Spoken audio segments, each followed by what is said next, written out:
ना किसी कामना को सच कहा जा सकता है। सच कभी किसी का एजेंडा नहीं हो सकता। सच वही है जो है।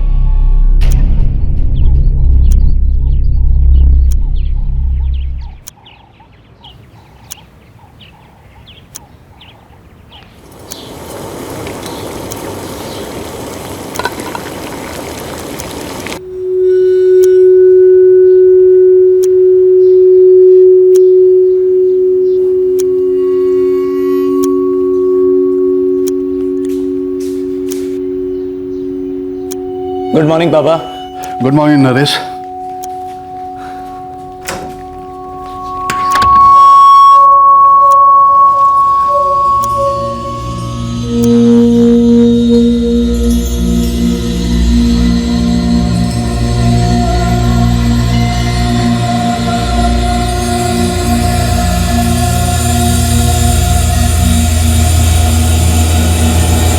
के बारे में पता कीजिए, तब तक हम इस फोन को अनलॉक करने की कोशिश करते हैं।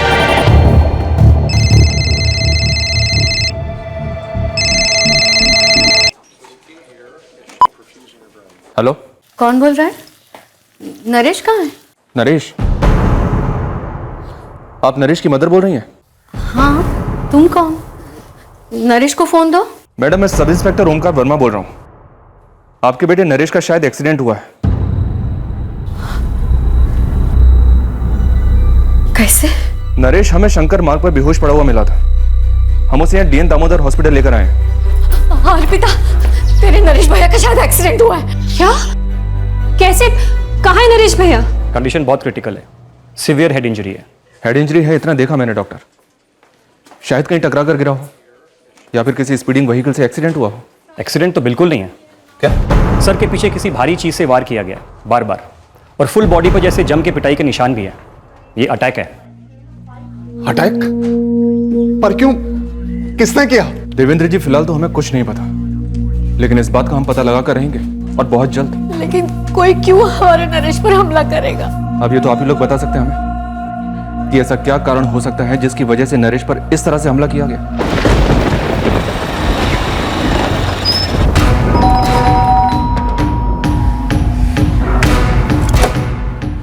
प्रदीप जी, हमारे कार्यकर्ता नरेश शर्मा पर अटैक हुआ है। क्या? कहाँ? मॉर्निंग वॉक पे घेर लिया सालों ने, बहुत पीटा है उसे। कैसा है नरेश? सीरियस है, डीएम दामोदर हॉस्पिटल में एडमिट है। एक काम करो, सारे कार्यकर्ताओं को इकट्ठा करो और हॉस्पिटल पहुंचो, हम आते हैं वहीं पर। सर, हम क्राइम सीन पर दोबारा आए हैं रीचेक के लिए। कोशिश करें पता करने की, किसी और ने शायद कुछ देखा हो। ठीक है ओमकार, लगे रहो, मैं हॉस्पिटल पहुंच रहा हूं। विक्टिम जन जागृति पार्टी का कार्यकर्ता है। उनके एमएलए प्रदीप जी का मुझे कॉल आया था। आरोपों की गोलियां चलने लगी है। प्रदीप जी, हमें भी बस उतना ही मालूम है जो पुलिस ने हमें बताया। शंकर मार्ग पर नरेश बेहोश मिला किसी आदमी को। उसी ने पुलिस को फोन करके बुलाया। देवेंद्र जी, हमारे बुजदिल अपोजिशन वालों ने अपनी औकात दिखाई है नरेश पे इस तरह हमला करके, लेकिन आप बिल्कुल चिंता मत करिए, नरेश पूरी तरह ठीक होकर वापस आएगा। प्रदीप जी, हमारी एक टीम शंकर मार्ग पर मौजूद है। वो लोग सबूत इकट्ठा कर रहे हैं। हमलावर प्रोग्रेसिव फ्रंट पार्टी के गुंडे हैं इंस्पेक्टर साहब। आप इनके लीडर रमाकांत दीक्षित को उठवाइए, ये उसके ही बंदों का काम है। जैसे ही नरेश को होश आता है, हम उसका स्टेटमेंट लेंगे और तुरंत एक्शन लिया जाएगा। जब तक हमारे नरेश को होश आएगा और आप एक्शन लेंगे ना, तब तक रमाकांत एक्शन ले चुका होगा, भगा चुका होगा अपने बंदों को कहीं और। अभी मौका है, वक्त है, वेस्ट मत कीजिए। सर जी, क्या हुआ शब? नरेश नहीं रहा।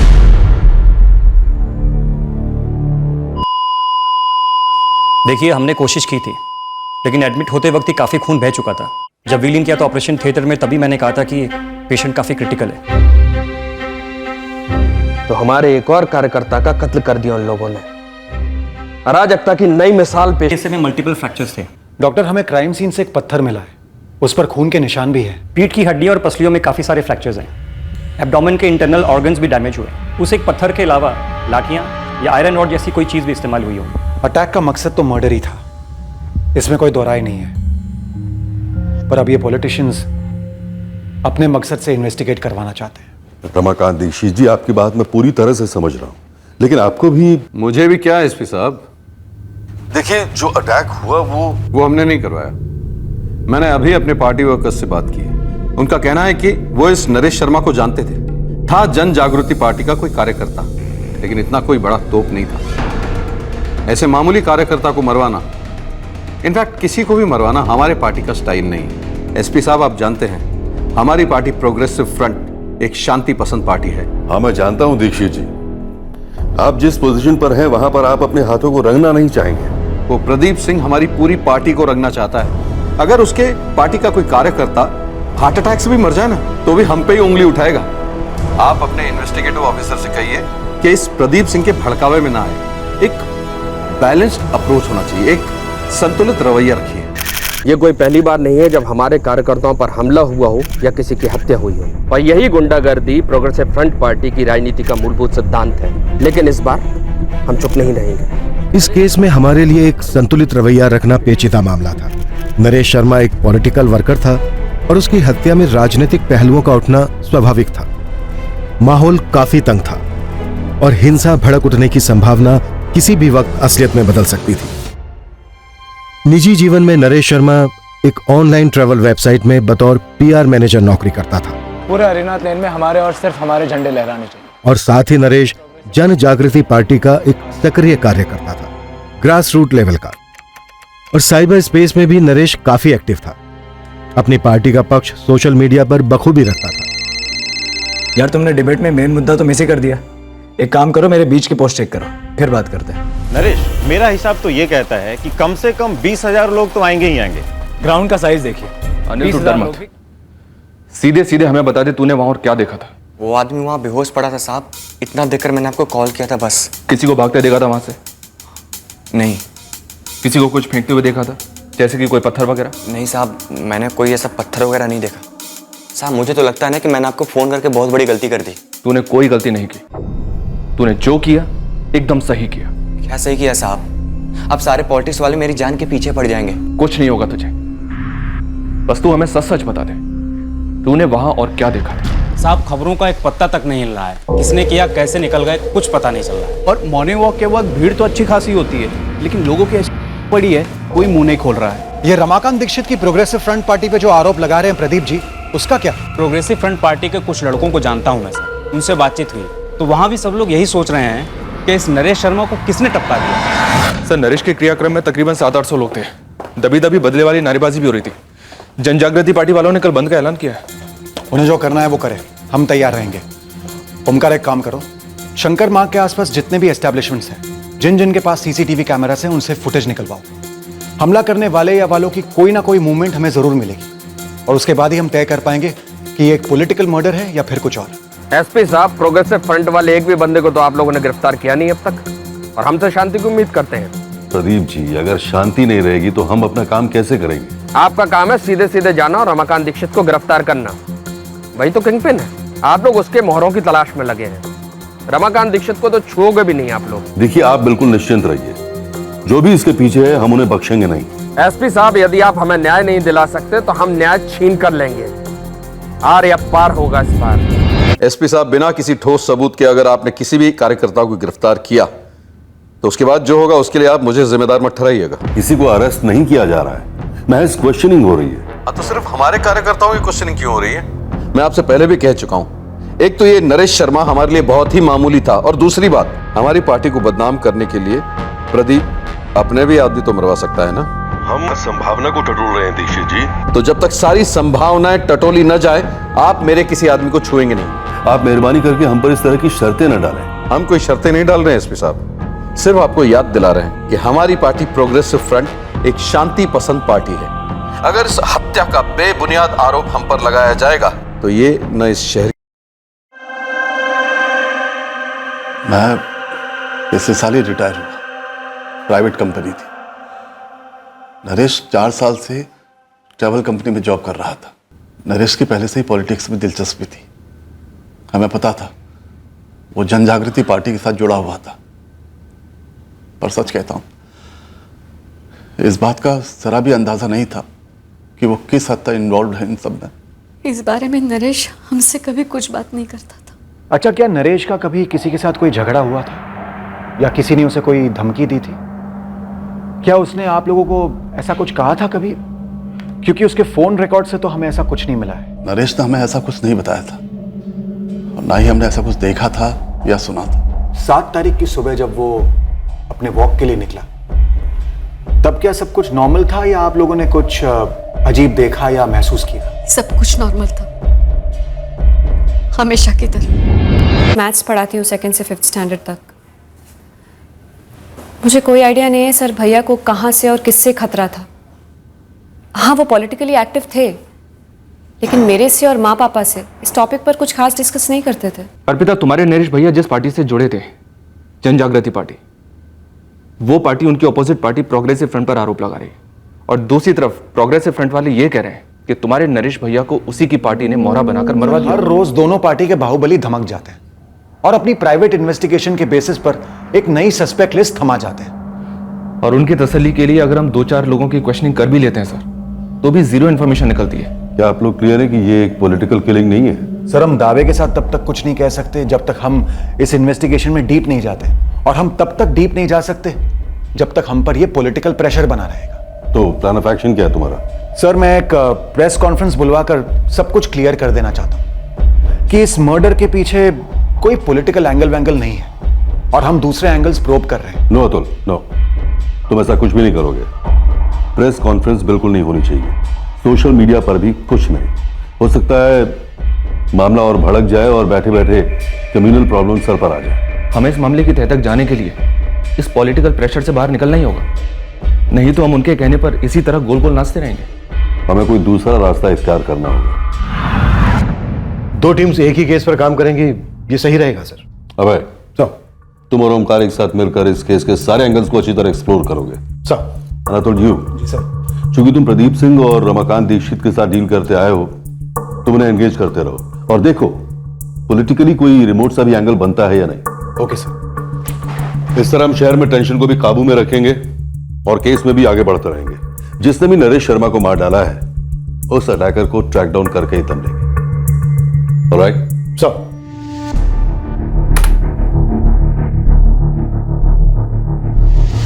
सर, शंकर मार्ग के आसपास के सारे सीसीटीवी फुटेज इकट्ठा किए हैं और उन्हें स्कैन भी किया है, लेकिन सर किसी में भी शक करने जैसा कुछ दिखा नहीं है। जब तो कोई सस्पेक्ट ना हो या फिर हिंट ना हो तो शक करें भी किस पर? Exactly sir. चलो मान लेते हैं पॉलिटिकल नहीं तो फिर क्या, पर्सनल?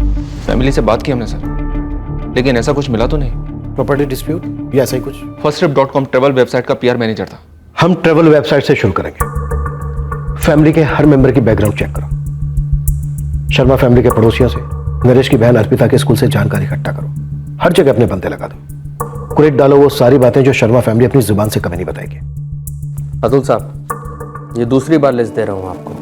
पहली बार जब लिस्ट दी थी तब से लेकर अभी तक आपने कोई गिरफ्तारी नहीं की। हम एक एक से पूछताछ कर रहे हैं प्रदीप जी। यदि आपको लगता है कि रमाकांत दीक्षित की पहुंच बहुत ऊपर तक है, तो ये समझने की भूल मत करिएगा कि हमारी नहीं है।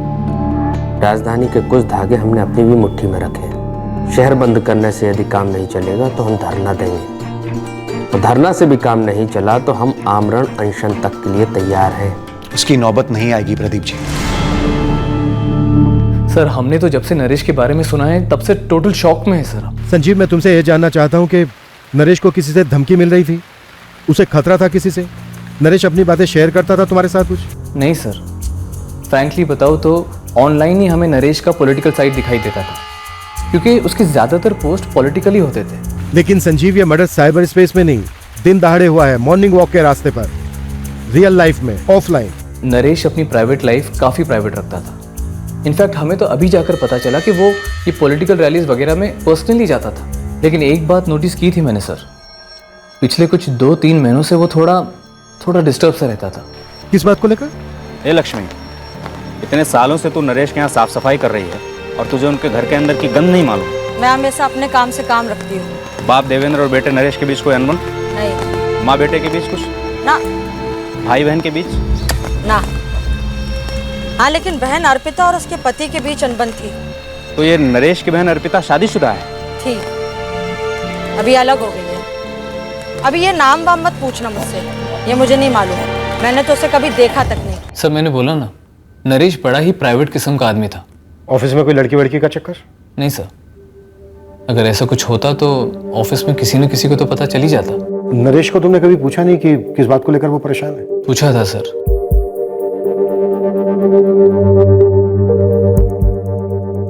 क्या बात है नरेश, कुछ परेशानी? हाँ नहीं तो कुछ दिनों से चुप चुप है। यार आदमी थोड़ा कम बात करे तो कोई प्रॉब्लम होनी जरूरी है क्या? कुछ भी यार संजीव। सर नरेश तब कुछ ऐसे पेश आया जैसे कि कुछ हुआ ही नहीं है, लेकिन कुछ बात जरूर थी जो वो बताना नहीं चाहता था। टेंशन? कैसा टेंशन? श्याम तेरे से कुछ बोला था नरेश ने? नहीं प्रदीप जी, मुझसे कुछ नहीं। आप लोगों को कुछ ऐसा पता चला है जो अभी तक मैं नहीं जानता? मतलब रमाकांत के गुंडों ने कोई जानवर लेने की धमकी दी थी क्या? जी नहीं, हमने नरेश का ऑनलाइन रिकॉर्ड चेक किया था। वो काफी पॉलिटिकल पोस्ट शेयर करता था, लेकिन कमेंट्स में हमने ऐसी कोई टेंशन वाली बात नहीं पढ़ी। लेकिन हमारे सुनने में आया है कि नरेश किसी बात को लेकर तो परेशान था, तो इसीलिए हम आप लोगों से पूछ रहे हैं कि क्या नरेश ने कभी आपसे ऐसी कोई बात कही थी? अगर उसने बताया होता तो उसकी परेशानी जरूर दूर करता। मसला कैसा भी होता वहीं का वहीं हैंडल होता। नरेश का किसी लड़की से चक्कर होता तो वो सबसे पहले हमें बताता। नरेश हर रोज मॉर्निंग वॉक पर जाता था, सेम टाइम? जी हाँ, उसी टाइम पे सालों से वो कभी नहीं छोड़ता। ठंड हो या बारिश, नरेश वॉक पे जाता ही जाता था। नरेश भैया की गर्लफ्रेंड? नहीं सर, अगर ऐसा कुछ होता तो वो सबसे पहले घर पे बताते। तो फिर नरेश किस बात को लेकर डिस्टर्ब रहा होगा? वही तो मैं भी सोच रही हूँ सर। अर्पिता, क्या नरेश को तुम्हारा और तुम्हारे पति धीरज का डिवोर्स खटक रहा था? मेरा डाइवोर्स भैया को खटक रहा था, पर क्यों? यह जगतपुर थाने में पुलिस कंप्लेंट है 2014 की। खैर अब तो फाइल क्लोज्ड है, पर उन दिनों तुमने अपने पति धीरज नागपाल के खिलाफ शिकायत दर्ज करवाई थी और उसके बाद तुमने अपने पति धीरज से डिवोर्स फाइल किया। हाँ सर, मुझे मालूम है मैंने डाइवोर्स कब फाइल किया और क्यों, लेकिन ये 2 साल पुरानी बात है ना, और 2 साल पुरानी बात को लेके भैया अभी क्यों परेशान होते? आपको क्या लगता है, क्या धीरज ने 2 साल पहले की बात के लिए नरेश पर हमला करवाया होगा? पुलिस कह रही है नरेश एक अरसे से डिस्टर्ब था। कहीं नरेश से दोबारा उस धीरज से झगड़ा तो नहीं कर लिया था? 2 साल मेंटली टॉर्चर किया मेरी बहन को, उस पर हाथ उठाया तूने। तेरी हिम्मत कैसे हुई धीरज? आवाज नहीं की नरेश, ये घर है मेरा, तेरी पार्टी की रैली नहीं है। तो तेरी बहन को ना हर बात बहुत बढ़ा चढ़ा के बोलने की आदत है। एक काम कर, अपने साथ साथ पॉलिटिक्स में ज्वाइन करवा ले उसे। अगर अर्पिता अपने पति और ससुराल वालों के साथ नहीं बना पाती तो इसका यह मतलब नहीं कि आप बेमतलब उन पर कीचड़ उछालो। देखिए देवेंद्र जी, शादी को सिर्फ 2 साल हुए हैं और 2 साल का अरसा क्या होता है? अरे उतार चढ़ाव तो भी शुरू हुए हैं। और देखिए आपकी बेटी अर्पिता को भी जरा समझदारी से काम लेना चाहिए। सुबोध जी, नरेश और मैंने एक पाई जुटाकर आपकी सारी डिमांड पूरी की थी शादी में। जो हमसे बन पाया वो हमने अर्पिता और आपको दिया। अब कार खरीदने के लिए आप लोग पैसों की मांग कर रहे हैं, ये कहां की समझदारी हुई? 2 साल तुम लोगों ने छला है मेरी बहन को। अगर अर्पिता ने मुझे तभी बता दिया होता ना तो सब कुछ तभी के तभी सेटल कर देता मैं। अच्छा, कैसे करता सेटल? रोकड़ा रखता हमारे सामने? नहीं, बीच बाजार में तुम सबकी नाक रगड़ करना 2 चमाट लगाता मैं। दहेज ये लफ्ज तेरे मुंह पर भी नहीं आता कभी। जिस आसमान में तू उड़ रहा है ना पॉलिटिक्स के, वो हमारे सामने मत दिखा। तू 2 लगाता ना, बदले में 4 देता मैं भी तुझे। अरे चुप कर नामर्द साले, कायर डरपोक। मुझसे डायरेक्ट आंख मिलाकर भीख मांगने की हिम्मत नहीं हुई तेरी तो मेरी बहन पर हाथ उठाया। बस भी करो, अब मेरी बात ध्यान से सुनो। या तो हम समझौता कर सकते हैं, सेटल कर सकते हैं, या आपकी बेटी पूरी जिंदगी बड़ी तकलीफ में रहने वाली है। तकलीफ में तो वो यहां 2 साल से थी सुबोध जी, आपके घर में। आप घर के बड़े हैं, आपके सामने मेरी बेटी आपके बेटे के हाथों पिटती रही और आपने उसे रोका नहीं। अर्पिता इस हद तक परेशान हो गई है ना कि वो आपके घर में एक कदम भी नहीं रखना चाहती। बस अब हमें कोई समझौता नहीं करना है। देखिए ससुर जी, मैं कोई पहला आदमी नहीं हूं बिरादरी में जिसका गुस्से में हाथ उठ गया हो, लेकिन अब आपकी बेटी अहंकार दिखा रही है मुझे। मेरी बहन खुद की इज्जत करने लगी तो तुझे अहंकार लगता है। अब तुम मेरा अहंकार देख, क्या हश्र करता हूं मैं तुम सबका। पुलिस ने मुझसे भी यही बात पूछी थी पापा। पर क्यों अर्पिता? मेरे तो कुछ समझ में ही नहीं आ रहा।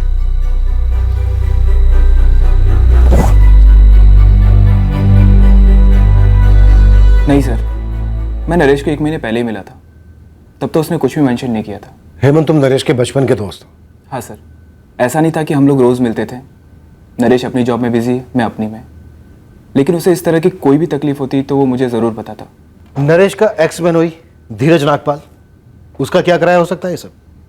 धीरज और नरेश का झगड़ा भी हुआ था, नरेश ने धमकियां भी दी थी धीरज को। बोल नहीं सकते सर, लेकिन हाँ, नरेश को ज़बरदस्त गुस्सा आया था जब धीरज ने अर्पिता के ऊपर हाथ उठाया था। लेकिन दूसरी तरफ नरेश को अपनी बहन अर्पिता की शादी टूटने का दुख भी था। वो चाहता था कि डाइवोर्स ना हो। नरेश किस तरह का आदमी था? कोई गर्लफ्रेंड नहीं, हमने सुना है काफी डिसिप्लिन था। हाँ सर, नरेश काफी डिसिप्लिन था, ट्रेडिशनल। उसकी विचारधारा ही ऐसी थी। क्या विचारधारा थी नरेश की? सब कुछ कायदे से होना चाहिए। नरेश के लिए उसकी सोच, उसकी सिद्धांत, उसकी विचारधारा, आइडियोलॉजी, ये सब बातें हमेशा टॉप पर आती थी। उग्र था अपनी विचारधारा को लेकर। करेक्ट सर, उग्र और सख्त भी। टाइम पर उठो, टाइम पर ही सारे काम करो, समाज के बनाए हुए नियमों के अनुसार ही चलो। नरेश के फादर देवेंद्र जी भी इसी विचारधारा को मानते हैं। तब से नहीं मिला हूँ, और तभी से ना अर्पिता ना उसकी फैमिली में से किसी से बात हुई है। तो फिर हत्यारे को क्यों भेजा? नरेश को मारने के लिए? अर्पिता से बदला लेने के लिए? क्या बात कर रहे हैं सर आप? ये सब बकवास है। वैसे हमने ज्यादा बारीकी में ध्यान नहीं दिया, पर हमने नरेश के पूरे परिवार के कॉल रिकॉर्ड्स निकलवाए और उनमें से हमें ऐसा कुछ नहीं मिला। इस नरेश के बारे में कुछ है अतुल? नरेश के हर करीबी का कहना है कि नरेश बेहद प्राइवेट किस्म का आदमी था। कुछ परेशानी थी उसे, पर क्या परेशानी थी किसी को नहीं पता। मेरे कारण डिस्टर्ब था नरेश। सर इसमें लॉजिक क्या है? 2 साल हुए अर्पिता से अलग हुए, डाइवोर्स भी आजकल में आ जाएगा। यही तो चाहता था नरेश। पर धीरज, तुम शायद बदला चाहते थे उस जिल्लत का जो तुमने भुगती थी नरेश की धमकियों की वजह से। इतनी पुरानी बात, वो तो कब का खत्म हो चुका था। अर्पिता ने तुम्हारे खिलाफ घरेलू हिंसा का केस वापस ले लिया, क्यों? सर मैंने ही अर्पिता से रिक्वेस्ट की थी कि ये केस वापस ले ले, क्योंकि ये केस जितना नुकसान मुझे पहुंचा सकता था उतना ही अर्पिता को भी। मुझे बेरहमी से पीटते वक्त डर नहीं लगा धीरज, दहेज मांगते वक्त तब भी डर नहीं लगा। अब तुम्हें डर लग रहा है जेल जाने से। शायद ना जाऊं जेल, बेल हो, और फिर हम सालों साल कोर्ट के चक्कर लगाते रहेंगे। अर्पिता, मेरी जॉब में प्रॉब्लम होगी और तुम्हें भी बार बार कोर्ट जाने में खुशी नहीं मिलेगी। तुम्हारे घर में भी मुझे कोई खास खुशी महसूस नहीं होती थी जब तुम सब मिलकर मेरा खून पीते थे। मैं सबकी तरफ से और खासकर मेरी तरफ से हाथ जोड़ के तुमसे माफी मांगता हूँ। प्लीज ये केस वापस ले लो। डाइवोर्स के जो भी टर्म्स होंगे मैं बिना पढ़े कबूल कर लूंगा। प्लीज तुम ये केस वापस ले लो। कोर्ट जाने में किसी का फायदा नहीं है। अर्पिता तो केस वापस लेने के पक्ष में बिल्कुल नहीं थी, तो नरेश ने अर्पिता को समझाया, तब जाके अर्पिता ने केस विड्रॉ किया। और तो और सर, डाइवोर्स पेपर साइन होने से पहले तकरीबन 1 साल तक नरेश ने हम दोनों के बीच पैचअप करवाने की भी कोशिश की थी। जलील करने और उन मारने की धमकियां देने के बाद? सर वो सब बातें गर्मा गर्मी में की गई थी जो बाद में भुला दी गई थी। इनफैक्ट डाइवोर्स पेपर साइन करने के बाद मैंने खुद नरेश को कॉल किया था। जो ये सब कुछ हुआ उसके लिए माफी मांगी और उसकी कोशिशों के लिए मैंने उसे थैंक यू भी कहा था। ये सब हो जाने के बाद मैं क्या मारूंगा उसे सर, और क्यों मारूंगा? भाई बहन के बीच कोई प्रॉपर्टी का मसला? नरेश की उग्र विचारधारा, या फिर सर फादर देवेंद्र का कोई मसला हो? या शायद ये वाकई में पॉलिटिकल की नहीं है। रमाकांत दीक्षित की थ्योरी कि प्रदीप सिंह ने खुद अपनी पार्टी के कार्यकर्ता नरेश को मरवा दिया ताकि प्रोग्रेसिव फ्रंट और रमाकांत दीक्षित पर ब्लेम आ जाए। ये दोनों पार्टियां, इनकी दुश्मनी बरसों की है। इनकी विचारधाराएं आपस में भिड़ती आई है और इनके कार्यकर्ता भी। खून पहले भी बह चुका है। अर्पिता जी, आपके फादर देवेंद्र जी की कोई प्रॉपर्टी, कोई पुश्तैनी जायदाद जिसे लेकर आपके और आपके भाई नरेश के बीच कोई अनबन थी? पर्सनल फ्रंट पर प्रॉपर्टी का एंगल टटोला गया। अर्पिता से पूछताछ की। अच्छा देवेंद्र जी, आपने अपनी प्रॉपर्टी अपने दोनों बच्चों और साथ ही पिता देवेंद्र और मां सुजाता की भी क्वेश्चनिंग हुई, इस उम्मीद से कि कम से कम कोई एक ऐसी लीड देगा जो पर्सनल एंगल थ्योरी का सुराग बनेगा। लेकिन ऐसा नहीं हुआ। हम हर मुमकिन एंगल टटोल रहे हैं, पर वह यह भी हो सकता है कि ये बंदा नरेश मॉर्निंग वॉक पर निकला, कोई चोरी या मोलेस्टेशन या ऐसा ही कुछ हो रहा था। इसने ऑब्जेक्शन किया, उसे रोकने की कोशिश की और गर्मा गर्मी में मर्डर हो गया। हो सकता है सर, हाल ही में एक रिक्शे वाले को सिर्फ इसलिए मार दिया गया क्योंकि उसने किसी को पब्लिक में टॉयलेट करने से रोका था। वो भी हो सकता है। और जहां तक हमें पता चला है, नरेश अग्रेसिव टाइप का था। और हमें क्राइम सीन पे से जो पत्थर मिला है उसका क्या, जिससे नरेश को बार बार मारा गया? शायद वो पत्थर अटैकर ने यहीं रास्ते से उठाया होगा। लेकिन नरेश को तो डंडे से भी पीटा गया था, जो शायद रास्ते पर इत्तेफाक से किसी झड़प के कारण हुआ हो। ये हमलावर कौन थे, इसका राज इन्वेस्टिगेशन के पूरे 1 महीने बाद भी बना रहा। मॉर्निंग वॉकर से दोबारा से बात की गई, बार बार क्वेश्चनिंग हुई, साथ ही आसपास की सारी स्टेब्लिशमेंट्स में भी क्वेश्चनिंग हुई, इस उम्मीद से कि कोई तो आगे आकर एक छोटा सा सुराग दे दे। अब पॉलिटिकल मर्डर होने की संभावना दोबारा से मजबूत लगने लगी, पर कोई ठोस सुराग हाथ नहीं लग रहा था जो किसी मास्टरमाइंड की तरफ इशारा कर सके। सर, फिलहाल दोनों पार्टीज अलग मसलों में बिजी हैं, टेंशन कम है शहर में, लेकिन केस वहीं 0 लेवल पर ही है। सर हमें लगता है कि यह वाकई एक रैंडम सा अटैक था और हमलावरों की किस्मत अच्छी थी कि उन्हें किसी ने देखा नहीं। शायद ऐसा हुआ हो, लेकिन उन हमलावरों को अरेस्ट करना बेहद जरूरी है ऑफिसर्स, क्योंकि ये पॉलिटिकल पार्टीज के बीच की चिंगारी कभी बुझती नहीं है। पता नहीं कब पलटवार प्लान करेंगे ये जन जागृति पार्टी वाले। सर, वैसे तो हर पर्सनल एंगल को टटोला गया है, लेकिन एक सवाल का जवाब अभी तक नहीं मिला है। कत्ल के 2-3 महीने पहले से नरेश इतना परेशान क्यों था? ऐसा तो हो ही नहीं सकता कि किसी को जवाब मालूम ना हो। कोई जानबूझकर बोल नहीं रहा है, और यही शायद तुम लोगों की नीड है। बेहद प्राइवेट किस्म का था ये आदमी, नरेश शर्मा। इसकी लाइफ में बस 3 ही लोग थे, माँ, बाप और छोटी बहन अर्पिता। क्या उन तीनों के रास्ते का कांटा बन गया था नरेश? क्या वो तीनों नरेश को अपने रास्ते से हटाना चाहते थे? क्योंकि वो तीनों चुप हैं, राइट? ये खामोशी शायद कुछ कह रही है ऑफिसर्स। नरेश शर्मा के परिवार के तीनों सदस्यों को एक बार फिर रडार में लाया गया। उनकी हर मूवमेंट बारीकी से स्टडी की गई। इन तीनों का अलग अलग लोगों के साथ मिलने जुलने में से ही इस केस का पहला ब्रेक थ्रू सामने आया।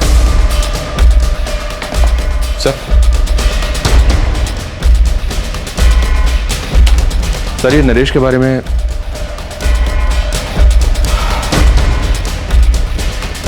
ओमकार, ये कैसे छूट गया हमसे? जी, मैं घर पर ही हूं। अर्पिता जी, हम चाहते हैं कि आप अभी इसी वक्त हमारे थाने आ जाएं। क्या है ये? पढ़ लीजिए। मतलब क्या है सबका?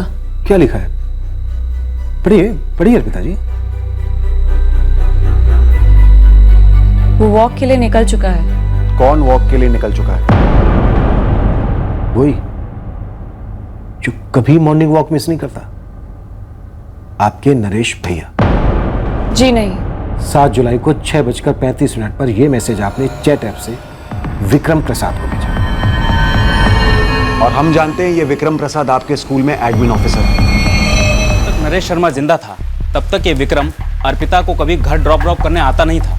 अब आता है बिंदास, इसीलिए मुझे लगा कुछ होगा शायद। एक्चुअली सर, अर्पिता के फोन रिकॉर्ड्स में विक्रम का नंबर दिखा तो था, लेकिन विक्रम का लिंक नरेश के मर्डर के साथ होगा तब ऐसा लगा नहीं था।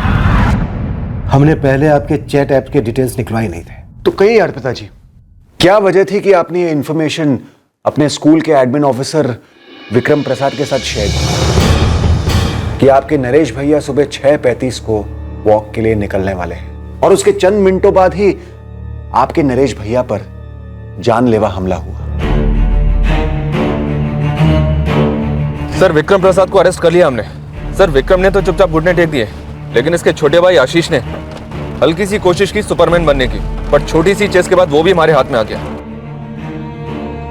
देवेंद्र और सुजाता शर्मा को शौक लगा ये जानकर कि उनकी अपनी बेटी उनके बेटे की मौत का कारण है। एक बहन एक भाई के कत्ल के पीछे। नरेश शर्मा के मर्डर में दूर दूर तक कोई पॉलिटिकल एंगल नहीं था। धीरज ने वादा किया है अर्पिता, फिर कभी हाथ नहीं उठाएगा तुम पर। अपनी गलतियों को सुधारना चाहता है वो। कितनी बार कहूं नरेश भैया, मुझे धीरज के साथ एक और सेकंड नहीं बिताना। डाइवोर्स के लिए फाइल कर रही हूं मैं। नरेश, इस मामले में मैं अर्पिता के साथ हूं। पापा 2 साल कम नहीं होते, पूरे 2 साल अर्पिता ने चू तक नहीं की। क्यों नहीं बताया हमें कि क्या चल रहा था वहां पर? बात तब के तब सही कर देते। क्योंकि मैं अपने पैरों पर खड़े होना चाहती हूँ, इस घर में कुछ कंट्रीब्यूट करना चाहती हूँ। और ना इसलिए भैया क्योंकि मुझे आपको कुछ साबित वाबित नहीं करना है। मेरे लिए बस मेरी फ्रीडम, मेरी सेल्फ रिस्पेक्ट काफी है। रिस्पेक्ट सबकी बनी रहेगी अर्पिता, अगर तुम धीरज के साथ सुलह कर लोगी। मैंने धीरज को डाइवोर्स पेपर्स भेज दिए हैं भैया। पेपर्स है, फाड़े जा सकते हैं, लेकिन रिश्ते इतनी आसानी से तोड़े नहीं जाते अर्पिता, और खासकर तब जब धीरज सुधर गया है, माफी मांग रहा है तुमसे। अर्पिता, समाज में शादी की ना अहमियत को समझो, अपने औरत होने के रोल को समझो, और तुम अपना घर बनाना चाहती हो या तोड़ना? भैया आप अपना लेक्चर, ये ज्ञान जाके अपनी पॉलिटिकल पार्टी की उन क्रांतिकारी औरतों को दीजिए, मुझे नहीं। उन्हें समझाइए औरतों का रोल वगैरह, लेकिन मेरे निजी मामलों से कोसों दूर रहिए। कोई विक्रम प्रसाद है, स्कूल में क्लेरिकल पोजीशन पर जॉब करता है वो। कई बार अर्पिता और उसे मैंने साथ में देखा है। तो क्या हुआ बेटा? अर्पिता कुछ गलत नहीं कर रही है, उसकी निजी जिंदगी है। उसकी निजी जिंदगी है और हमारी कोई जिंदगी नहीं है। संस्कार वंस्कार कुछ नहीं है, इज्जत आबरू कोई मायने नहीं रखते। माँ, जिस तरह से होटल में बैठकर वो दोनों बात कर रहे थे ना, वीडियो बनानी चाहिए थी मुझे आप दोनों को दिखाने के लिए। मन तो कर रहा था कि वही दो खींच के दो।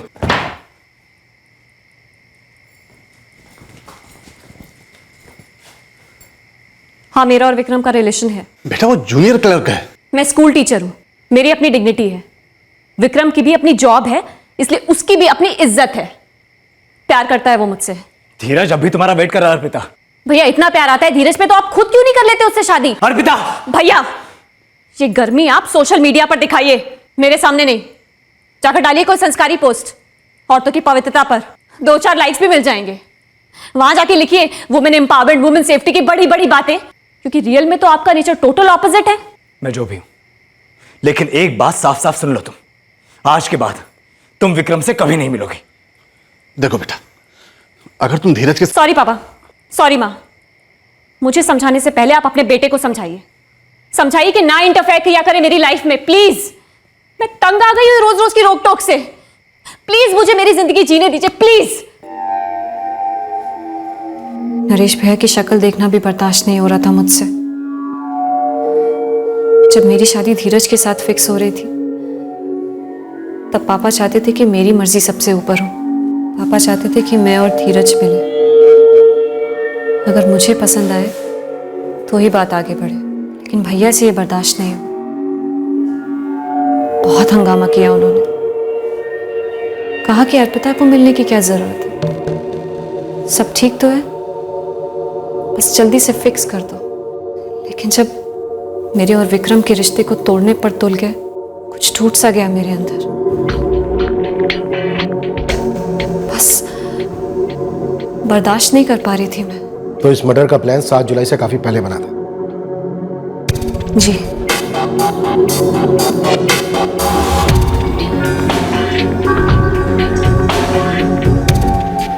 एक बार और सोच लो अर्पिता, मर्डर रिस्की होगा। विक्रम, यही एक तरीका है भैया की दखल अंदाजी और उनकी दादागिरी से छुटकारा पाने का। वैसे एक बंदा है पेशेवर, मैंने बात की है उससे, काम तो कर देगा पर कॉस्टली होगा। कितना? 4 लाख रेट है उसका। 75,000 है मेरे पास, बाकी का मैं बाद में किश्तों में चुका दूंगी। और वैसे भी पापा शायद भैया के नाम के एफडीज मेरे नाम कर देंगे। मेरे पापा ने मुझे कभी इतना डोमिनेट नहीं किया जितना नरेश भैया ने। उनकी विचारधारा को हिला के रख देती थी मेरी आज़ादी। हमेशा मुझे ताना मारते रहते थे कि ये डाइवोर्स मेरी ज़िंदगी बर्बाद कर देगा। और जब मुझे विक्रम से प्यार हुआ, मैंने खुद उसे अपना लाइफ पार्टनर चुना, तो उनसे बर्दाश्त नहीं हुआ। इस विक्रम से तुम्हें सच में प्यार था या फिर अपने भैया को कुछ साबित करने के लिए ये सिर्फ एक मोहरा था? पता नहीं, शायद मोहरा था, शायद प्यार था। प्यार तो बिल्कुल नहीं था, और मोहरा तुम बनाई गई अर्पिता। इस विक्रम ने किसी पेशेवर से बात नहीं की थी तुम्हारे नरेश भैया को मारने के लिए, बल्कि इस विक्रम ने, इसके छोटे भाई आशीष ने मिलकर मारा तुम्हारे नरेश भैया को। और जो पैसे तुमने दिए थे विक्रम को, वो पैसे एक फ्लैट में इन्वेस्ट करने जा रहा था। कसम से बोल रहा हूं सर, कोई सुपारी किलर नहीं था। मैंने और आशीष ने मिलकर ही अर्पिता के भाई नरेश को मारा था। हे आशीष, बोलना। अर्पिता तुम्हारे साथ रहने के लिए अपने भाई को मरवाना चाहती थी और तुमने उसी को धोखा दिया। मुझे नहीं लगता अर्पिता सिर्फ मेरे साथ रहने के लिए अपने भाई को मरवाना चाहती थी। हाँ, वो अपने आप को अपने भाई की रोक टोक से फ्री करना चाहती थी, और मुझे मौका मिला थोड़े पैसे बनाने का। ये कहना था विक्रम का कि वो भी सीरियस नहीं था तुम्हारे लिए, और तुम्हें एतराज ना हो तो एक सवाल पूछूं। तुम एक बुरी शादी से बाहर निकली, सही क्या? अपने पैरों पर खड़ी हुई, बहुत सही किया। फिर ये इतनी बेवकूफी वाला कदम क्यों उठा बैठी? अपने पिता का घर छोड़कर अपना खुद का नया घर बना सकती थी, विक्रम के साथ या फिर उसके बिना। घर बदलने से क्या रिश्ता बदलता सर? क्या गारंटी थी इसकी कि वो मेरे नए घर आके कोई रोक टोक नहीं करते? एक नंबर के दोगले आदमी थे वो सिग्नेचर कैंपेन्स, मोमबत्ती वाले मोर्चे, औरतों पर हुए जुल्मों पर आक्रोश, सिर्फ सोशल मीडिया और प्रेस के लिए थी ये सारी बातें। लेकिन असल जिंदगी में बहुत छोटे दिल और बड़े ईगो वाले थे नरेश भैया। देवेंद्र जी, सुजाता जी, दोनों बहन भाई के बीच के मतभेद को लेकर आप दोनों के मुंह से एक शब्द तक नहीं निकला। हमें लगा हर घर की कहानी है ये। तरकारी लेकर लौटी हो, आप एक काम करो, इकबाल के हाथों भिजवा दो दवाई। नाम बताओ दवाई का। इकबाल हमारे यहाँ क्यों आएगी मियां? अल्लाह, पता नहीं कहाँ चली गई मेरी बच्ची। अब्दुल भाई, आपने फलक को देखा क्या? नहीं जमीला भाभी, मैंने तो नहीं देखा, मैं तो अपने काम में मसरूफ था। लेकिन रुबीना तो कह रही थी कि फलक यही गलियारे में बॉल के साथ खेल रही थी। अरे इकबाल मियां, हम 3 बजे से यहाँ अखबार पढ़ रहे हैं। अभी कुछ देर पहले रुबीना तरकारी लेके जब लौट रही थी, उस वक्त तो फलक थी उसके साथ। अरे मंसूर चचा, उसके बाद फलक ऊपर गलियारे में खेल रही थी, नीचे आई थी क्या? ना, उसके बाद तो हमने नहीं देखा उसको। अरे इकबाल भाई, रुबीना से कहो दोबारा घर पर ही देखे। कई बार बच्चे खेलते हुए ना ऐसे बाथरूम में चले जाते हैं, या तो फिर ऐसे खाट के नीचे से गई होगी, देखो ना। फलक, फलक, फलक,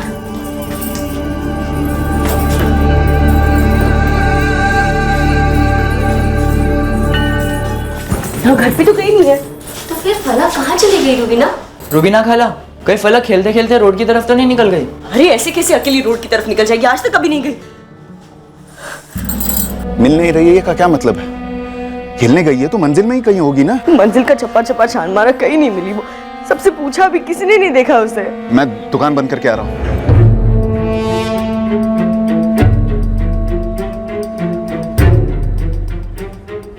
चाचा, आपने इसे कहीं देखा है? 4 साल की है, यहाँ पर आसपास कहीं किसी के साथ? नहीं बेटा, हमारी नजर में तो नहीं आई।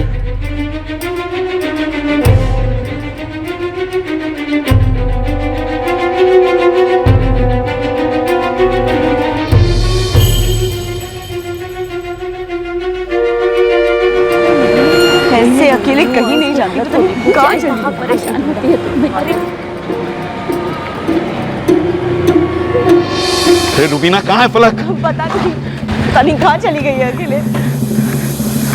हर जगह ढूंढा उसे, बच्ची को हर जगह ढूंढा, हर घर में। हर घर में ढूंढा, ऊपर छत से लेकर सड़क की दुकानों तक सब जगह तलाश किया। आदिल और इकबाल रोड पर पूछताछ भी कर रहे हैं। इतनी छोटी बच्ची है, मंजिल छोड़कर बाहर कैसे जा सकती हो? आप ढूंढ के लाई मेरी बेटी को। फलक, ए बच्चा, फलक। बस क्या हुआ शबनम? अम्मी संभाल के। अरे ये रुबीना की बेटी फलक गायब है। अन्ना, कब, कैसे? सभी हजरात गौर फरमाएं, एक 4 साल की बच्ची फलक सैयद राहत मंजिल से गुमशुदा है। आप सभी से दरख्वास्त है कि अगर किसी की भी नजर इस बच्ची पर पड़े तो तुरंत मस्जिद में इत्तला करें या फिर बच्ची के अब्बू सलीम सैयद को इत्तला करें। नंबर नोट कर लीजिए, 444-590-876। उसने हल्के नीले रंग की फ्रॉक पहनी हुई है। बच्ची का फोटो मस्जिद के नोटिस बोर्ड पर भी लगा दिया गया है।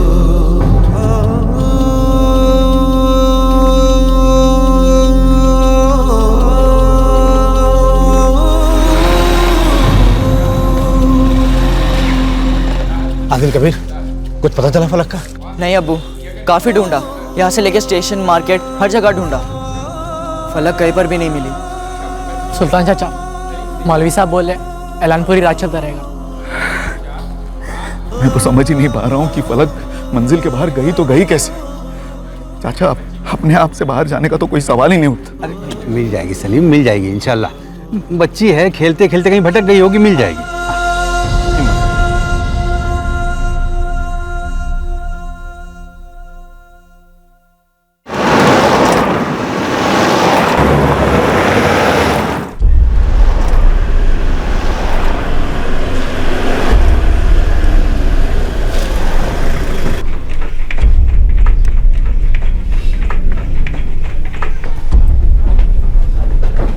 सारे घरों का एक एक कोना चेक करो, अलमारी वगैरह सब। और चौहान तुम ऊपर छत पर जाओ, पानी की टंकी चेक करो।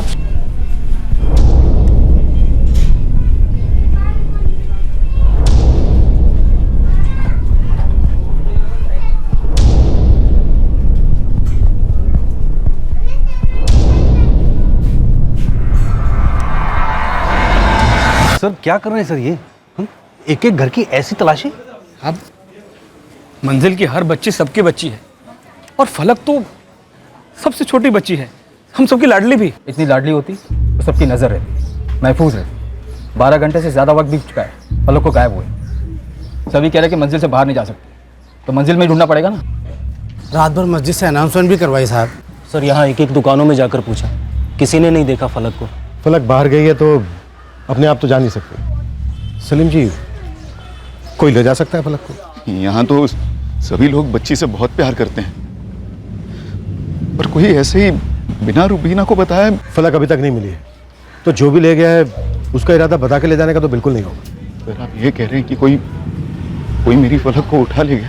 जी, क्योंकि आसार तो ऐसे ही लग रहा है। बच्ची को ढूंढ रहे हैं कि मजाक कर रहे हैं? हद करते हैं आप। फूल सी बच्ची को कोई ड्रम में छुपा के रखेगा क्या?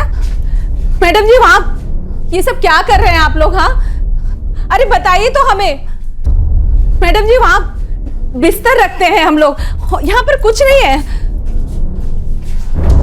किसी ने कुछ बताया क्या आपको? ऐसे मैडम जी, मंजिल में अगर किसी के घर में होती फलक तो कोई क्यों छुपाएगा? हम सलीम भाई और रुबीना के दुश्मन है क्या? तो यारी दोस्ती में तो कोई किसी की बच्ची को उठाकर लेकर जाता नहीं है, वो भी बिना माँ बाप को बताए। और अगर ऐसा है तो आप बता दीजिए। अरे हमको कैसे पता होगा? हम खुद शाम को लौटे हैं। अम्मी है हमारी, बीमार रहती हैं आजकल। जब ये सब हो रहा था तो हम क्लिनिक पर थे।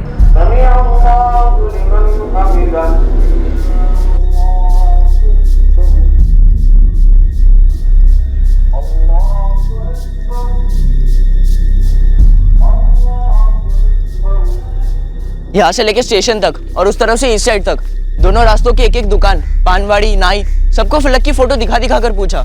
ये भी पूछा कि अकेली नहीं तो किसी के साथ में किसी ने उठाया हुआ था, लेकिन सर किसी ने कोई रिस्पॉन्स नहीं दिया। 4 साल की बच्ची इतनी दूर खुद से तो नहीं आ सकती।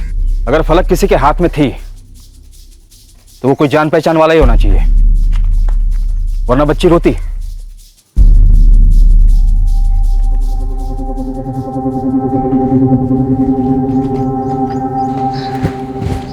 सर, इस राहत मंजिल में कुल मिलाकर 26 घर हैं। आखिर के 2-3 घरों की तलाशी चल रही है। सर मैंने पता किया, जिस वक्त फलक गायब हुई उस वक्त 3 बच्चियां यहाँ खेल रही थी, उन्होंने भी कुछ नहीं देखा।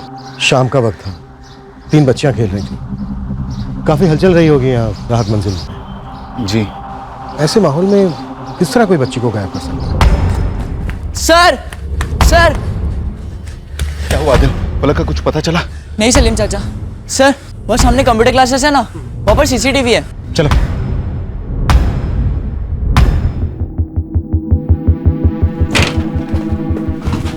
योगेश, कुछ काम का मिला?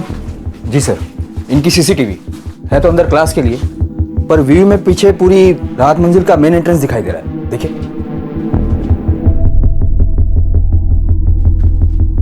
सर फुटेज तो मैंने ट्रांसफर करके दे दी है, लेकिन एक प्रॉब्लम है सर।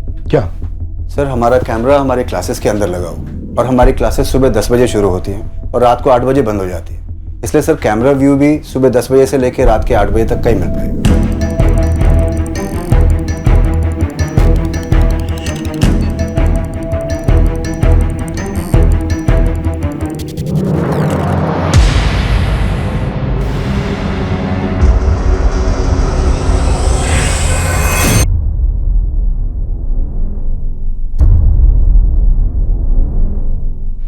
ये लीजिए मैम। ये मेरी फलक की स्लीपर्स हैं साहब। मेरी जूतों की दुकान है सर। यही स्लीपर्स मैं 2 हफ्ते पहले लाया था बच्ची के लिए। योगेश सर, कॉर्पोरेशन से सफाई कर्मचारियों को बुलवा, गटर चेक करना होगा। जॉन,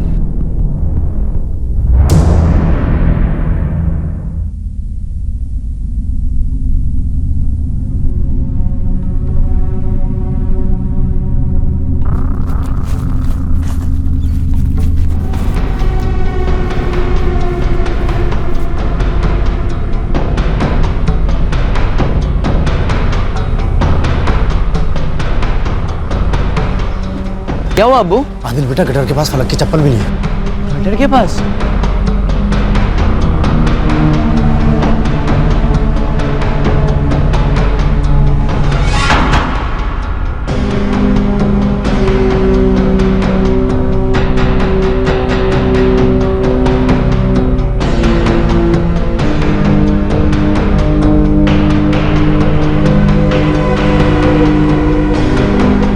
सर, इकबाल की मंजिल में दाखिल होने के बाद ही फलक गायब पाई गई, 4:45 और 5 के बीच में।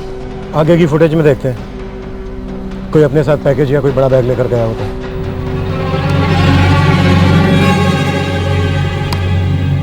ये कौन है? सर ये कबीर है, कबीर पठान, मेरा क्लासमेट है सर।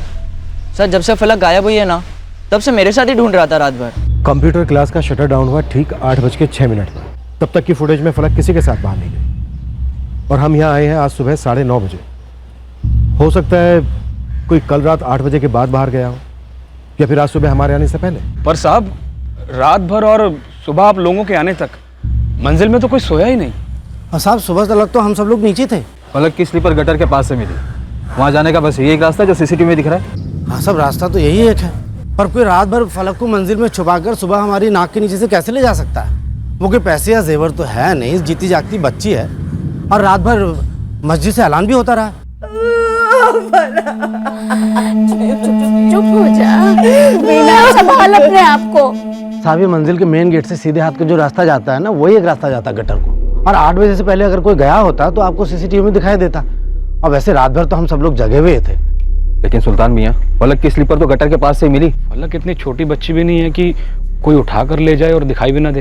पर ऐसा हुआ है, फलक को कोई लेकर तो गया है। नन्नी, चाहन को बोलो कि पूरी राहत मंजिल को एक बार फिर से स्कैन करें, हर घर हर गलियारा, और ये भी देखें कि कोई दूसरा एग्जिट पॉइंट तो नहीं है जहां से बच्ची को ले जाया जा सके। सर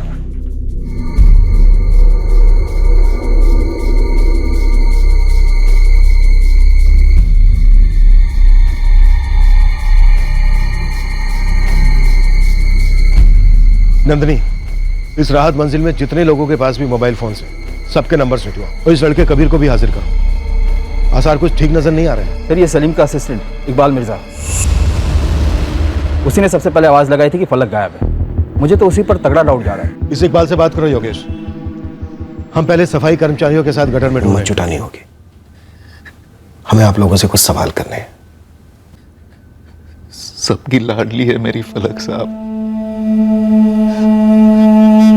कोई उसके साथ इतना बुरा नहीं कर सकता। इतनी छोटी सी है, फूल सी। मैं भी यही दुआ करता हूं कि फलक को कुछ ना हुआ हो, लेकिन फलक को गायब हुए 18 घंटे हो चुके हैं। ये सीरियस नहीं सलीम जी, बहुत सीरियस है। हमें फलक को ढूंढने के लिए आपके अतीत में कुछ ढूंढना हो। सब चॉकलेट तो रोज ही खिलाता हूँ फलक को। कल तूने क्या मिलाया था चॉकलेट में इकबाल मिर्जा? अरे क्या बात कर रहे हैं सर, तो मेरे मालिक की बच्ची है फलक। कौन था तेरे साथ जो फलक को गटर के रास्ते ले गया? कोई नहीं था सर, मैं फलक से मिला ही नहीं। चॉकलेट देने गया तो नहीं दिखी। चॉकलेट कहाँ है? चॉकलेट फलक नहीं मिली ना तुझे, तो चॉकलेट कहाँ है? साहब वो पिघल गया तो मैंने फेंक दिया। कहाँ फेंका? मुझे याद नहीं है। याद दिलाए चौहान। सर वो मैंने घर के रास्ते पर फेंक दिया। घर कहाँ है? मोमिन पाड़ा। सर इस इकबाल मिर्जा के घर जाओ, मोमिन पाड़ा, तलाशी लो, देखो बच्ची मिलती है, बच्ची का कुछ मिलता है। सर अब सलीम भाई और रुबीना भाभी से पूछी ना मैं कैसा आदमी हूँ।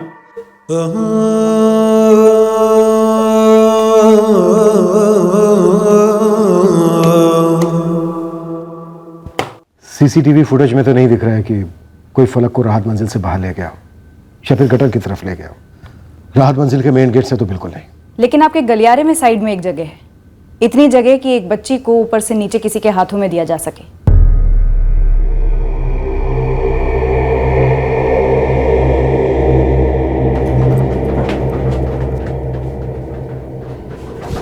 फिर वहां से फलक को पीछे के रास्ते से निकालकर गटर की तरफ ले जाया जा सकता है जहां पर फलक के स्लीपर मिले थे।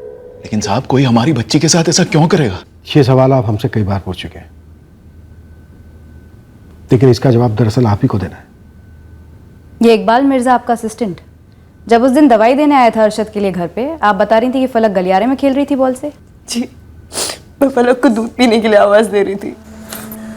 फलक, ए फलक, बेटा दूध ठंडा हो रहा है, पी ले फिर खेलने चले जाना। तो जब इकबाल ऊपर आया तो उसने फलक को क्यों नहीं देखा? उसने अंदर आकर क्यों पूछा कि फलक कहाँ है? सर जब मैं सीढ़ियां चढ़कर ऊपर गया गलियारा खाली था, फलक थी ही नहीं हुआ। उसका बॉल सीढ़ियों की शुरुआत में मिला, वो बॉल भी नहीं दिखाई दिया तुझे? नहीं दिखा सर।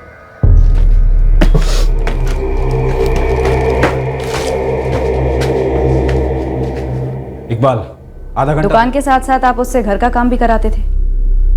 रुबीना जी, इस बात को लेकर कोई खिचखिच? नहीं, ऐसा कुछ होता तो इकबाल हमें बताता ना। पड़ोस में किसी के साथ कोई छोटा मोटा झगड़ा या ऐसा कुछ भी? साहब 15 साल पहले मैं रुबीना के साथ निकाह कर आगरे से यहाँ आया। अरशद और फलक भी यहीं पैदा हुए। मैं सच बता रहा हूँ साहब, आज तक किसी के साथ झगड़ा तो क्या, ऊंची आवाज में बात तक नहीं हुई। फिर भी बड़ी खामोशी से आपकी बच्ची फलक गायब कर दी गई। कबीर पठान, ऐसा पूछ सकती हूँ मेरे बेटे कबीर को क्यों बुलाया है यहाँ? राहत मंजिल से एक बच्ची गायब हुई है, फलक सैयद, और आपका बेटा कबीर कल शाम 7:30 बजे से वहां देखा गया था। वो तो मैं हर दूसरे दिन वहाँ देखा जाता हूँ। आदिल में ज्वाइंट स्टडी करते हैं। आदिल ने वो पुलिस मैडम को बताया तो था, साथ में इंजीनियरिंग कर रहे हैं, बचपन के दोस्त हैं, ज्वाइंट स्टडी करते हैं ये लोग। लेकिन कल रात को हमने कोई स्टडी वगैरह नहीं की थी। हम रात भर फलक को ढूंढ रहे थे। क्यूट सी बच्ची है, कभी कभार देखा है मैंने आदिल की गलियारे में। आप लोग कहाँ रहते हैं? राहत मंजिल से 2 गली छोड़कर घर है हमारा। अब अगर तसल्ली हो गई हो तो हम लोग चले जाएं? जा सकते हैं। चल बेटा। सुल्तान काजी जी, बैठिए। क्या काम करते हैं आप? जी पेंटिंग का कॉन्ट्रैक्टर हूँ। कल दोपहर में कहाँ थे आप? 6 बजे शाम को लौटे राहत मंजिल, सीसीटीवी में देखा हमने। साहब काम से लौट रहा था, एक बड़ी पार्टी का कॉन्ट्रैक्ट मिला हुआ, वहीं से लौट रहा था। मेहनत करके कमाता हूँ, बच्चे को इंजीनियरिंग करा रहा हूँ। और आदिल तुम कल कहाँ थे? घर पर ही था सर। अम्मी दादी को लेकर डॉक्टर के पास गई थी और मैं घर पे स्टडी कर रहा था। जब रुबीना खाला फलक के बारे में पूछने आई तो मैं उनके साथ उसे ढूंढने निकल पड़ा। एक 4 साल की बच्ची फलक सैयद राहत मंजिल से गुमशुदा। आप सभी से दरख्वास्त है। बच्ची बाहर अकेली थी, नजर नहीं रख पाई क्या तुम? अरे ध्यान कहाँ रहता है तेरा?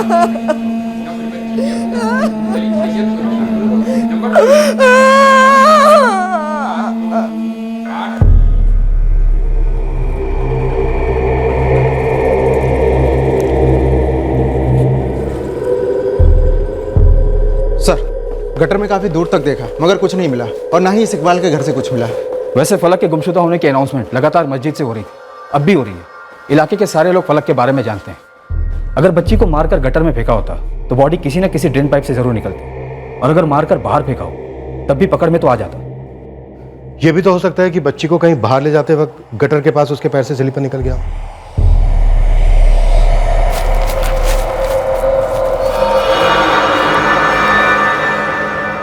सर, पॉसिबिलिटी है कि बच्ची के पैरों से स्लीपर गिर गई हो। सर, बच्ची शायद बेहोश थी, चॉकलेट में कुछ मिलाया हो, जैसा आप पूछ रहे थे इकबाल से।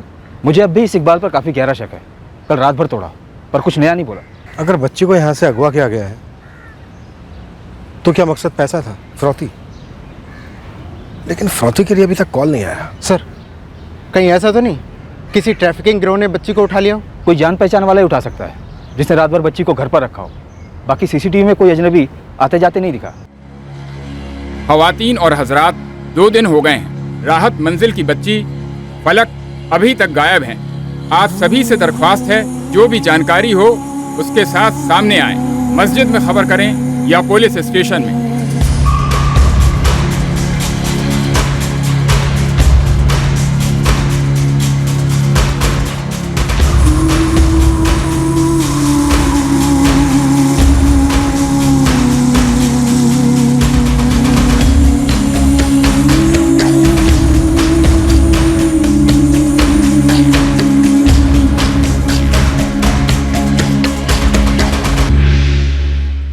अगर बच्ची ट्रैफिकिंग का शिकार हुई है तो तुम दोनों को ट्रैफिकिंग के दल्लों से कोई ना कोई खबर जरूर मिलेगी। वो तो पक्का है मैडम, अपने लड़के दौड़ा दिए हैं वहाँ पे। मैं फिलहाल राहत मंजिल में छान मारता हूँ और शाहरुख पड़ोस में सब छान मार। हाँ, लेकिन एक बात है मैडम। क्या? ट्रैफिकिंग हो, दुश्मनी हो या फिरौती, जो भी हो, उस राहत मंजिल के अंदर का ही किसी का हाथ लगता है। मास्टरमाइंड है या मददगार, लेकिन है तो उस मंजिल के अंदर का ही कोई। मैं समझता हूँ 85 फोन नंबर्स के रिकॉर्ड्स बहुत ज्यादा हैं, पर क्या एक 4 साल की बच्ची की जिंदगी से भी ज्यादा है? देखो, बच्ची गायब है। इससे पहले कि कोई बुरी खबर आए, आप ये सारे रिकॉर्ड्स निकलवा कर दीजिए मुझे। मैं किस पर शक करूं सर? किस पर? आपको किस पर शक है? सब पर। खुला मैदान है, बस एक इशारा मिले हम उसे दबोच लेंगे, और वो इशारा सिर्फ और सिर्फ आप दे सकते हैं सलीम जी। इस वक्त मुझे सिर्फ मेरी फलक की याद आ रही है, उसके सिवा मुझे कुछ समझ में नहीं आ रहा। आपको अपनी फलक के गुनहगारों को पकड़वाने के लिए अपने दिमाग पर जोर डालना पड़ेगा। सर, आपने मेरे असिस्टेंट इकबाल पर भी शक किया, सुना है उसे खूब मारा और पीटा, लेकिन मुझे उस पर भी कभी शक नहीं हुआ किसी भी चीज में। सर, मुझे समझ में नहीं आ रहा मैं आपको क्या बताऊं कि किसका नाम लूं। साहब राम करो साहब। साहब मैंने कुछ नहीं किया है साहब, मुझे जाने दो।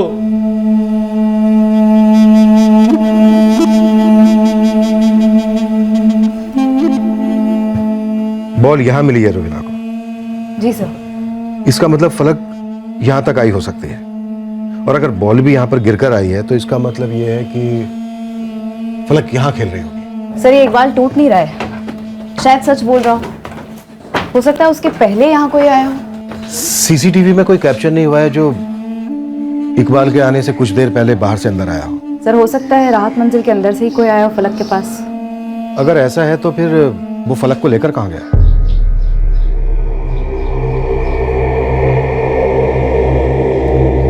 मैं यहाँ सबके घर गई थी, शबनम आपा के यहाँ, रुखसार आपा के यहाँ पे भी गई थी। इनमें से कोई ऐसा भी घर था जहां से कोई बाहर ना निकला हो, या फिर घर पर ही ना हो?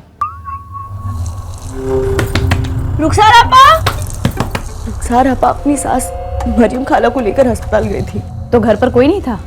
हाँ ना, आदिल था पर वो बाथरूम में था। रुखसार आपा। हाँ, कौन? आदिल, मैं रुबीना। फलक आई क्या तुम्हारे यहाँ? फलक तो नहीं है, मैं बाथरूम में हूँ, 5 मिनट में आ रहा हूँ। क्या बात है? कुछ 5-1 मिनट बाद आदिल आ गया, फिर वो भी लग गया हम सबके साथ फलक को ढूंढने में। आदिल तो कॉलेज गया है साहब। ठीक है, हम आदिल को फोन करते हैं। वैसे आप में से किसी एक को आदिल के साथ थाने आना होगा। आपके सामने आदिल से सवाल होंगे, वो नाबालिग जो है। पर साहब, पूछना क्या है आप लोगों को आदिल से? कुछ सवाल हैं रुखसार जी, फलक के गायब होने को लेकर। पर पुलिस की मदद ही तो कर रहा है आदिल। हाँ, जानते हैं, लेकिन उसे थोड़ी सी मदद और चाहिए। साहब, 4 दिन हो गए हैं, हमारी मंजिल की बच्ची फलक अभी तक लापता है। सलीम और रुबीना की हालत देखी नहीं जा रही साहब। साहब, 4 साल की बच्ची को 4 दिन से गटर में खोज रहे हैं। सोचे आम लोगों में इतना खौफ आ गया है तो उसके माँ बाप पर क्या बीत रही होगी।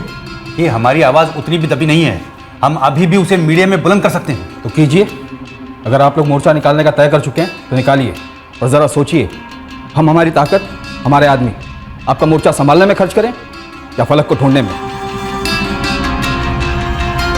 नहीं सर, 2:30 बजे तक तो मैं कॉलेज में ही था, और फलक का गायब होना तो कुछ 5 बजे के आसपास था। आदिल, तुम काफी घुलते मिलते थे फलक से। फलक से सभी घुलते मिलते थे, सब प्यार करते थे उसे।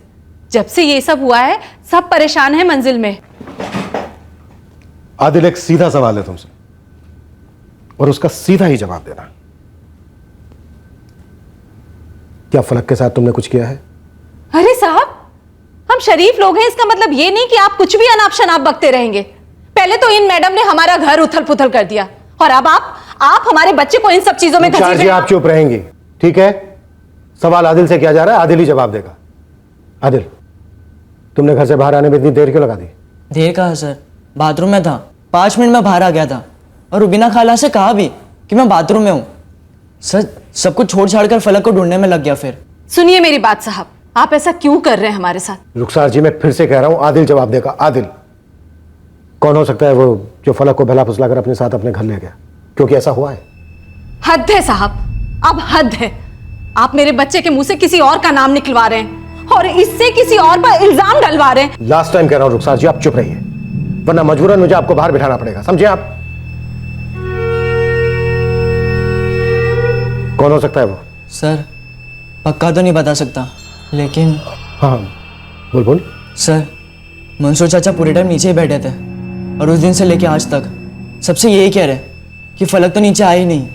फलक नीचे आई थी? ये तो नहीं पता सर मुझे, लेकिन 13 तारीख की रात को, अगले दिन, जब आप लोग गटर के पास ढूंढ रहे थे, तब मैं मंजिल में दाखिल हुआ। तब मैंने मंसूर चाचा को किसी से बात करते हुए सुना।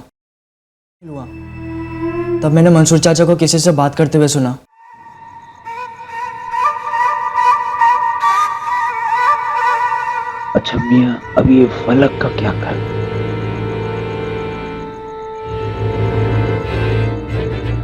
जो भी करना है बरखुरदार जल्दी करो, वक्त जाया हो रहा है।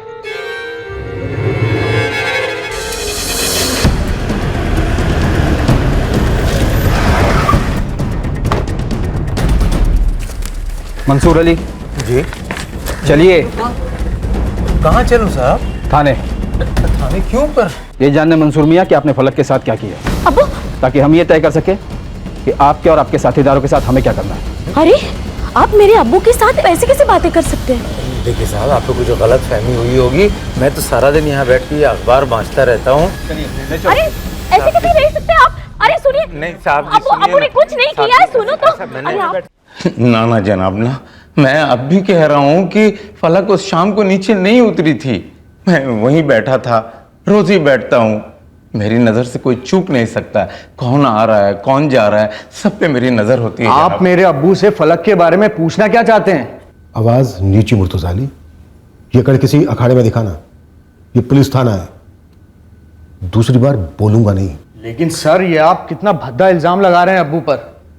हम ऐसे इल्जाम नहीं लगा रहे हैं तेरे अब्बू मंसूर अली पर।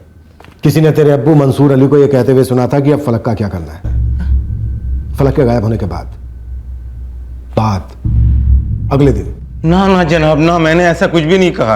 आप बताएंगे जरा, ये कौन जनाब है जो सरासर झूठी खबरें फैला रहे हैं? जिसने भी कहा वो आपके अब्बू की आवाज सही पहचानता है, सुन सुनकर बड़ा हुआ, चूक नहीं सकता।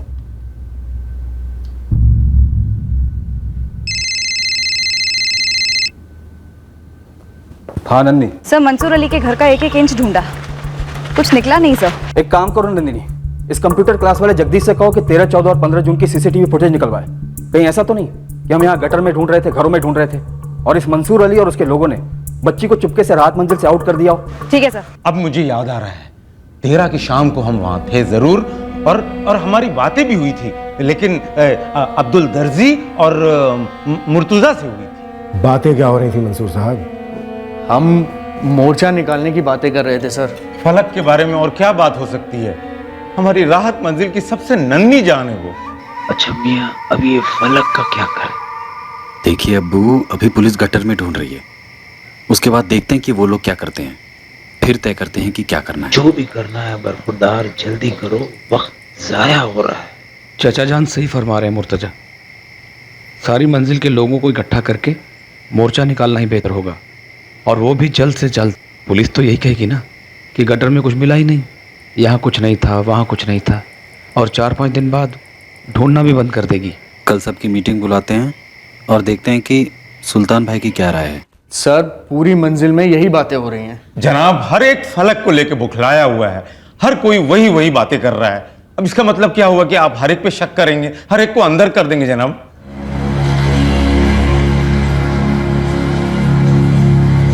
12 जून को फलक गायब हुई थी। उस दिन राहत मंजिल में रहने वाले हर शख्स की मूवमेंट की रिपोर्ट बनाई, क्रॉस चेक भी किया गया। ट्रैफिकिंग माफिया और भिखारी माफिया दोनों को टटोला गया कि कहीं फलक को इनमें से किसी गिरोह में ना भेज दिया गया।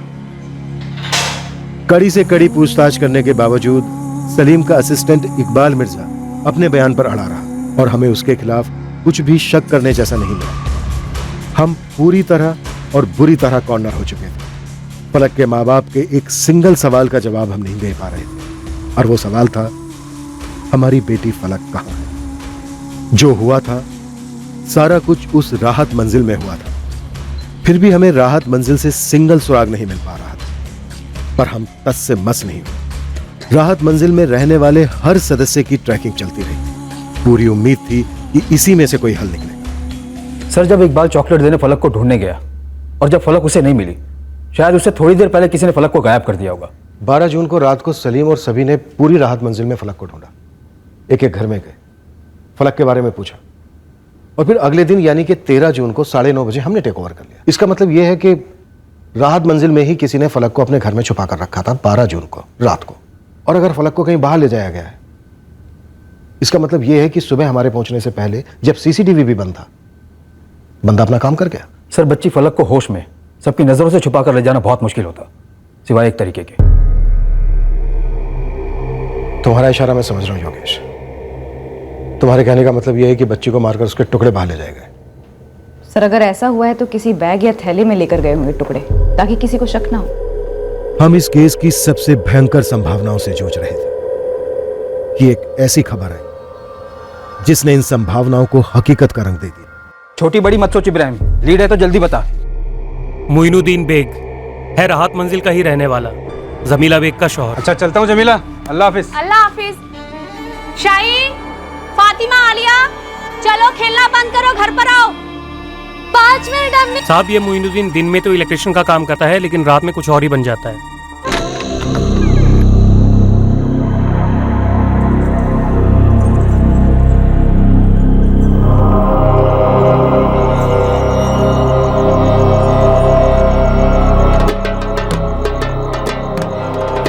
दो रातें साये की तरह लगातार पीछा किया इस मोइनुद्दीन का साहब। रेल की पटरियों की झाड़ियों के पीछे चला जाता है।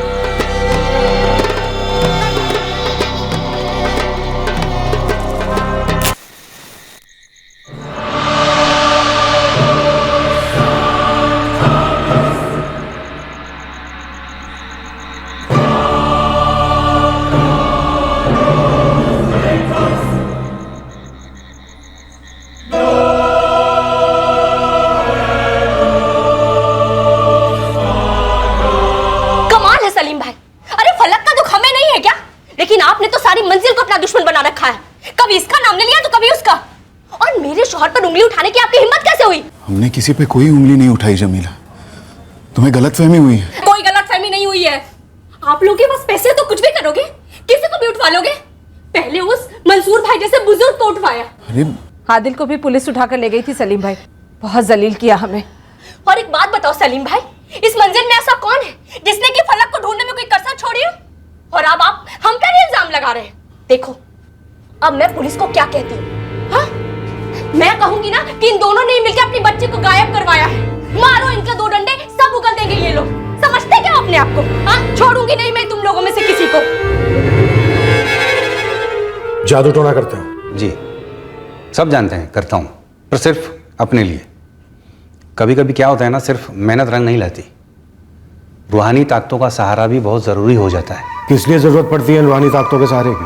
ये अपना बिजनेस बढ़ाने के लिए, घरेलू झगड़ों से निजात पाने के लिए, बच्चे के लिए। बच्चे के लिए? लड़के के लिए ना? जी। जो तुम कब से चाह रहे हो? 3 लड़कियों के बाद लड़का नहीं हो पाया। हर कोई जिसके घर बच्चियां हैं उसे लड़के चाहिए, और जिसके घर बेटी नहीं है वो बेटियों के लिए तरस जाता है। दस्तूर है दुनिया का। जले पे नमक छिड़क रही हैं आप मैडम। हाँ, ये सच है कि मैं बेटे के लिए तरस रही हूँ, उसके लिए सारी कोशिशें जारी हैं। इसका ये मतलब कैसे निकाल रही हैं आप कि हम जानलेवा जादू टोना करेंगे? उसके लिए फलक जैसे मासूम बच्चे को मारेंगे हम? तो फिर किस लिए मारा? नहीं मारा मैडम, हमने उसे नहीं मारा। अरे हम तो फलक को अपनी बच्ची के जैसे प्यार करते हैं। सारे मंजिल वालों के साथ जाकर मैंने फलक के लिए दुआएं भी मांगी है। आप किसी से भी पूछ लीजिए। कह तो सब ये भी रहे कि आपको चिढ़ थी, क्योंकि 3 बार में से एक भी बार आपको लड़का नहीं हुआ। चिढ़ थी। मेरे शौहर मुझसे नाराज रहते क्योंकि मैं उन्हें बेटा नहीं दे पा रही। आप नोट कर लीजिए साहब, हम कभी किसी की कुर्बानी नहीं करते, और इंसान की तो सवाल ही नहीं। फिर क्या करते हो? अब आप मानो या ना मानो ये आपके ऊपर है, पर मैं अकेला नहीं हूँ हमारी राहत मंजिल में जो रूहानी ताकतों पर भरोसा करता है।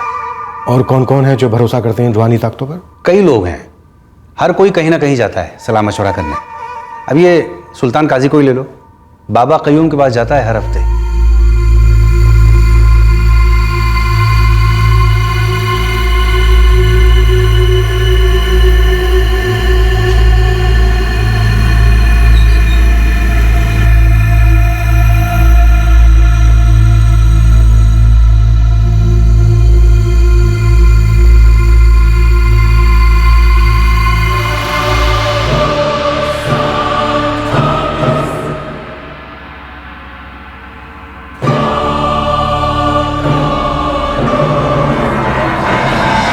सुल्तान काजी, रुखसार का पति आदिल का अब्बू?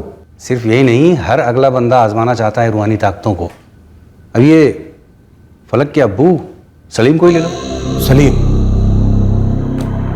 सलीम भी? क्यों नहीं मालिक, हर कोई तरक्की चाहता है और भी जल्दी चाहता है। क्या था ये सलीम?